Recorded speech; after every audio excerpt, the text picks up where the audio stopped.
Length ഇല്ല, പക്ഷേ എല്ലാവർക്കും കണക്ട് ആവുന്ന അറിയില്ല. പക്ഷെ ഭയങ്കര രസമാണ് കാണാൻ. എനിക്ക് ഒരുപാട് എനിക്ക് ഭയങ്കര വർക്കായി. ഓയോ തീർത്തിട്ടുണ്ട്, കണ്ടാസ്വദിക്കാം. എനിക്ക് ഒരുപാട് ഇഷ്ടപ്പെട്ടു.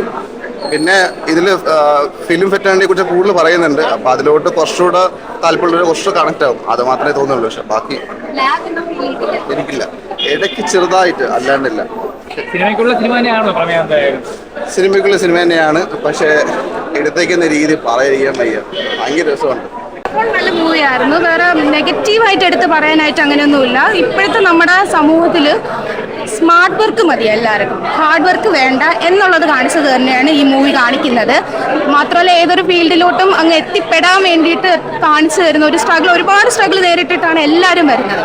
അപ്പോൾ ഓരോ ഫീൽഡിൽ ഇത് ഇപ്പോൾ സിനിമ ഫീൽഡിൻ്റെ അത് മാത്രമാണ് കാണിച്ചിരുന്നത്, അതുപോലെയാണ് തോന്നുന്നത്. നല്ല രസമുണ്ടായിരുന്നു, കണ്ടിരിക്കാൻ തോന്നി. ലാഗ് ഇല്ലായിരുന്നു, അതാണ് ഇതിൻ്റെ മെയിൻ പോസിറ്റീവായിട്ടുള്ളതെന്ന് വെച്ചാൽ ഒരു ലാഗും തോന്നൂല. ഈ മൂവി ഫസ്റ്റ് കാണുമ്പോൾ മുതൽ അതിൻ്റെ ഉള്ളിൽ നമ്മളത് ആ മൂവി ആയിട്ട് നമ്മളങ്ങ് പോയി കഴിഞ്ഞ് കഴിഞ്ഞാൽ ഉറപ്പായിട്ട് ലാഗ് അടിക്കത്തില്ല. നല്ലൊരു മൂവിയായിരുന്നു. എന്തുകൊണ്ട് നെസ്ലിൻ്റെ ആക്ടിങ് വന്നിട്ട് ബെറ്റർ ആയെന്നൊന്നും പറയാൻ പറ്റില്ല, ബെസ്റ്റ് ആയിരുന്നു. കാരണം എന്ന് വെച്ചാൽ ഇത്രയും ചോക്ലേറ്റും കോമഡിയൊക്കെ കഴിഞ്ഞിട്ട് സീരിയസ് റോളും തനിക്ക് കൈകാര്യം ചെയ്യാൻ പറ്റിയെന്ന് എന്തായാലും നെസ്ലിൻ കാണിച്ചു തന്നിട്ടുണ്ട്. അടിപൊളിയായിരുന്നു, നല്ല രസമുണ്ടായിരുന്നു. ആ ഉണ്ട്, ഡാർക്ക് തീം തന്നെയാണ്. എല്ലാം ഭയങ്കര പോസിറ്റീവ് തീമല്ല, നമ്മൾ പോസിറ്റീവായിട്ട് എടുത്തു കഴിഞ്ഞാൽ പോസിറ്റീവ് എന്ന് തോന്നിക്കുകയുള്ളൂ. അല്ലാതെ ഒരു ഡാർക്ക് തീം തന്നെയാണ്. മെയിൻലി ഞാൻ പറയുന്നത് ഹാർഡ് വർക്കാണ്. ഈ ഹാർഡ് വർക്കിനേക്കാൾ കൂടുതൽ സ്മാർട്ട് വർക്ക് വർക്കൗട്ട് ആവുന്ന ഒരു ലോകമാണ് ഇപ്പോഴുള്ളത് നമുക്ക്. അപ്പോൾ അത് തന്നെയാണ് ആ മൂവിയിൽ കാണിച്ചു തന്നിരിക്കുന്നത്. ഹാർഡ് വർക്ക് ഒന്നുമല്ല, സ്മാർട്ട് വർക്ക് ഉണ്ടെങ്കിൽ ഏത് ഫീൽഡിലും എക്സ്ട്രീം ലെവൽ ഹൈവില് വരെ ചെന്ന് എത്താൻ പറ്റുമെന്ന് കാണിച്ചു തരുന്നത്. അത് തന്നെയാണ് മൂവി. അടിപൊളിയായിരുന്നു, നല്ല രസമുണ്ടായിരുന്നു. നല്ല ഇഷ്ടപ്പെട്ടു. സിനി ഫൈൽസിന് പ്രത്യേകിച്ചിട്ട് ഒരു എന്താ പറയുക, അഭിനയ സുന്ദറിൻ്റെ മേക്കിംഗ് ഇഷ്ടപ്പെടും. പ്രത്യേകിച്ച് സിനി ഫൈൽസിനാണ് കുറേ കൂടി കണക്ട് ആവുന്നത്. കിടിലം മേക്കിംഗ് എന്ന് പറഞ്ഞാൽ പടം 2.25 മണിക്കൂറുണ്ട്. ആ ഒരു എന്താ പറയുക, നസ്ലീൻ്റെ ആ കഥാപാത്രമാണ് ഫുൾ.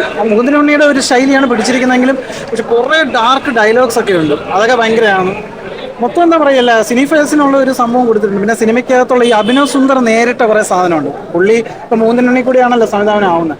അതിനു മുമ്പ് അദ്ദേഹം നേരിട്ട് അയാളുടെ ഒരു ജീവിതകഥയാണെന്ന് തോന്നിപ്പോകും. അങ്ങനെ കുറേ സാധനം ചെയ്തിട്ടുണ്ട്. ഷറഫുദ്ദീൻ ആയാലും കൊള്ളാം. ഒരു വ്യത്യസ്ത ട്രീറ്റ്മെന്റ് ആണ് പടം. ഒരു വെറൈറ്റി സിനിമ കാണാൻ ആഗ്രഹിക്കുന്നവർക്ക് ഉറപ്പായിട്ട് ഇഷ്ടപ്പെടുന്ന ഒരു സിനിമ. ക്വാളിറ്റി ഉണ്ട്. ലാഗ് എന്ന് പറഞ്ഞാൽ സെക്കൻഡ് ഹാഫ് നമുക്ക് കുറച്ച് സാധനം തോന്നും, പക്ഷെ ആ കഥയുടെ ഒരു സ്ട്രെച്ചിൽ അത് വേണം. ഫസ്റ്റ് ഹാഫ് അങ്ങനെ ലാഗ് ഒന്നും തോന്നിയില്ല, സെക്കൻഡ് ഹാഫിൽ കുറച്ച് ലാഗ് വരും, സ്വാഭാവികമാണ്. ഇത് നോർമൽ ഓഡിയൻസിന് എത്രത്തോളം കണക്ട് ആവുമെന്ന് എനിക്കറിയില്ല. ഇപ്പം എന്ന് പറഞ്ഞാൽ ഇതിൽ തന്നെ കുറേ സിനിമകളുടെ റെഫറൻസ് ഉണ്ട്.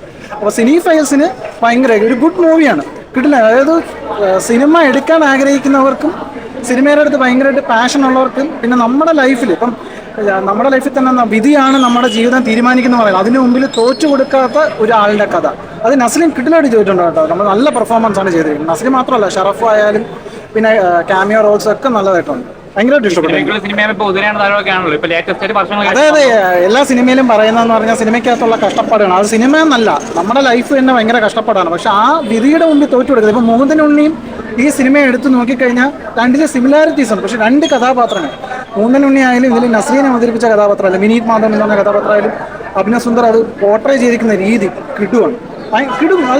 കിടിലം ക്വാളിറ്റി മൂവി. ജെക്സ് ബിജോയുടെ BGM, ക്യാമറ വർക്ക്.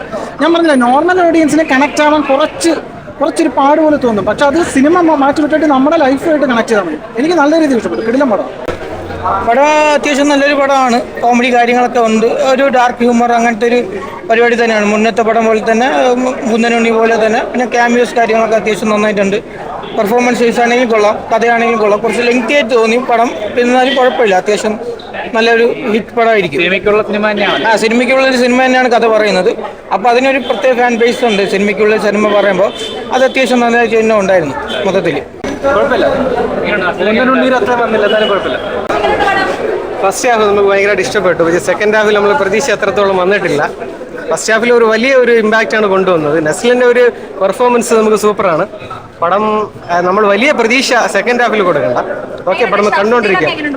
ഓരോരുത്തരും ആക്ടിങ്ങിനൊന്നും ഒരു കുറവുമില്ല. കാരണം എന്താ പറയുക, day by day much better ആണ്. കാരണം കിടിലമായിട്ട് ചെയ്തിട്ടുണ്ട്.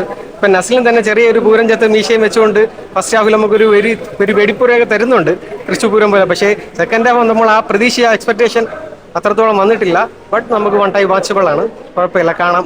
എല്ലാം കൂടെ മിക്സ് ചെയ്തിട്ടുണ്ട്. അത് സിനിമയിലെ പൊളിറ്റിക്സ് ഒക്കെ നമുക്ക് പക്കയായിട്ട് ഇതിനകത്ത് പറയുന്നുണ്ട്. അതിനാണ് ഒരു തീം. ജോണറും മറ്റു കാര്യങ്ങളൊക്കെ നമുക്ക് പെട്ടെന്ന് പ്രെഡിക്റ്റബിൾ അല്ല. സിനിമയ്ക്കുള്ള സിനിമ എന്ന് പറയുമ്പോൾ നമുക്ക് പെട്ടെന്ന് ഓർമ്മ വരുന്നത് ഉദയനാണ് താരമാണ്. ഡെഫിനറ്റ്ലി. പക്ഷെ ഒരിക്കലും അതിന്റെ 7 അയൽപക്കത്ത് ഇതിനെടുത്ത് വെക്കാൻ പറ്റത്തില്ല. കാരണം അതിന്റെ ഒരു സ്ക്രിപ്റ്റും അതിന്റെ ഒരു അഭിനേതാവ് എന്ന് പറയുന്നത് മലയാള സിനിമയുടെ ഇതിഹാസമാണ്. അതിനെ കണ്ടുകൊണ്ടിരിക്കാൻ പോലും നമുക്ക് കുറെ ഇഷ്ടമാണ്. കാരണം അത് ഇന്നിപ്പോൾ ഇത്തവണ ഇട്ടേക്കാളും നമുക്ക് അതിനകത്തൊരു വലിയ തീമുണ്ട്, വലിയൊരു മെസ്സേജ് ഉണ്ട്. പക്ഷേ സിനിമയ്ക്കുള്ള സിനിമയാണെങ്കിൽ പോലും ഇതിനകത്തൊരു പൊളിറ്റിക്സ് എന്താണെന്ന് നമുക്ക് വ്യക്തമാക്കി തരുന്നുണ്ട്. ആ ഒരു മെസ്സേജ് മാത്രമേ ഇതിനകത്ത് വൈറ്റ് ആയിട്ട് എടുത്ത് പറയാനുള്ളൂ. ബട്ട് ഓവറോൾ നോക്കുമ്പോൾ ഒരു ആവറേജ് ഫിലിം. ഇല്ല, എനിക്ക് പേഴ്സണലി ഭയങ്കര ലെങ്ത് ആയിട്ട് തോന്നി പടം. ഭയങ്കര ഫസ്റ്റ് ഹാഫ് ഭയങ്കര ഇഷ്ടമായിരുന്നു. ഫസ്റ്റ് ഹാഫ് എനിക്ക് ഭയങ്കരമായിട്ട് ഇഷ്ടപ്പെട്ടു. എനിക്ക് ഇഷ്ടപ്പെട്ട ജോണറായിരുന്നു. പക്ഷേ സെക്കൻഡ് ഹാഫിന്റെ പടം എവിടെയൊക്കെ പോയി എന്തൊക്കെയൊക്കെ കാണിച്ച് ഒരു ഇമ്പാക്റ്റ് കിട്ടിയില്ല. പേഴ്സണലി മോശമാണെന്ന് പറയാൻ പറ്റാത്തൊരു പടമാണ്. പക്ഷേ എന്തോ ഔട്ട് ഡിസപ്പോയിന്റിങ് ആണ്. ഒരു ബെറ്റർ ആക്കായിരുന്നു. ഭയങ്കര ഹൈപ്പൊന്നും കൊടുത്ത് കാണാനുള്ള ഒരു അതൊന്നും ഇല്ല ആക്ച്വലി. പക്ഷേ നെസ്ലിൻ ചേട്ടൻ്റെ ആക്ടിങ്ങും മേക്കിംഗ് സ്കില്ലും മൂവിയുടെ ഓവറോൾ മേക്കിംഗ് അടിപൊളിയാണ്. ക്യാമറ സെറ്റ് അതൊക്കെ അടിപൊളിയാണ്. ബട്ട് മൂവി ഒരു ആവറേജ് ആണ്. നിങ്ങൾക്ക് ഒരു 2 hours വരെ ജസ്റ്റ് ഒന്ന് ചിൽ ഔട്ട് ചെയ്തിരിക്കാനാണെങ്കിൽ ഓക്കെയാണ്. ഫസ്റ്റ് ഹാഫ് ഭയങ്കര ആയിട്ടൊന്നുമില്ല. പക്ഷേ എന്താ പറയുക, മൂവി ഫീൽഡിലൊക്കെ മിക്കവാറും ഇങ്ങനെയൊക്കെ ആയിരിക്കും. നമുക്കിപ്പോൾ ആ ഫീൽഡിൽ ഇറങ്ങി അറിയാം, മേ ബി അങ്ങനെ ആയിരിക്കാം.